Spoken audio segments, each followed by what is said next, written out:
அதிமுகலையும் சரி திமுகலையும் விவரம் அறிந்தவங்களும் சரி கேளுங்க. 2001 இந்த அம்மா ஒரு மோசமான தோல்விக்கு பிறகு ஆட்சிக்கு வருது. உன் எதிரியை தூக்கி உள்ள வச்சுட்டு குருவாயூரப்பனுக்கு யானையை பரிசாக கொடு என்று அவனும் ஜோசியக்காரன் சொல்லியிருக்கான். இந்த பக்கம் கருணாநிதி நைட்டு அரசு இந்த அம்மா போய் அங்கே யானையை பரிசாக கொடுத்துட்டு இருக்கு. சோர்ந்து போய் உட்காரவில்லை கருணாநிதி.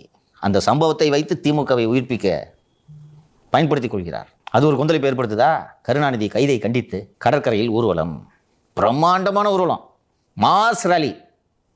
இந்த அம்மா ஊர்வலத்தில் எவன்லாம் போகிறான்னா உள்ளே பூந்து அட்டிங்கடான்னு சொல்லிட்டு அயோத்திக்கு போகும் வீரமணி இறக்கி விட்றாங்க. அந்த அயோத்திக்கு போக வழியாக ஊரில் போகும்போது உள்ளே பூந்து அட்டி ப்ரெஸ்ஸு கிஸ்ஸுன்னு எல்லாருக்கும் அட்டி. வெறும் கல்லுகளை கொண்டு அட்டி இல்லை, கத்தி எடுத்துட்டு வெட்டு. 5 வருஷம் படாத பாடுபடுத்திருச்சு திமுகவை. அடுத்ததாக கஞ்சி தொட்டி திறந்தார்கள். நெசவாளர்கள்லாம் கவலைப்படுறாங்கன்ட்டு அது கஞ்சி தொட்டினா நீங்கள் இந்த இருக்குன்னு இப்போ இங்கே கஞ்சி வாங்கி குடிக்கலாம். அது அரசுக்கு அவமானம், புரியுதா? சோத்துக்கு இல்லாமல் ஒரு எதிர்கட்சி இலவச கஞ்சியை மக்களுக்கு வழங்குதுன்ட்டு வேலையை விட்டு ரிசைன் பண்ணிட்டு போயிட்டாரு. நேரம் டிஜி ரிட்டையர் ஆயிருப்பார். சூரிய பிரசாத்னு ஒரு டிஜி அப்போ மதுரை கமிஷனர் இருந்தார். என்ன பண்ணியோ தெரியாது, ஒருத்தங்க இருக்கக்கூடாது. இந்த இறந்து காலம் சென்ற கிருஷ்ணனுக்குலாம் அட்டி.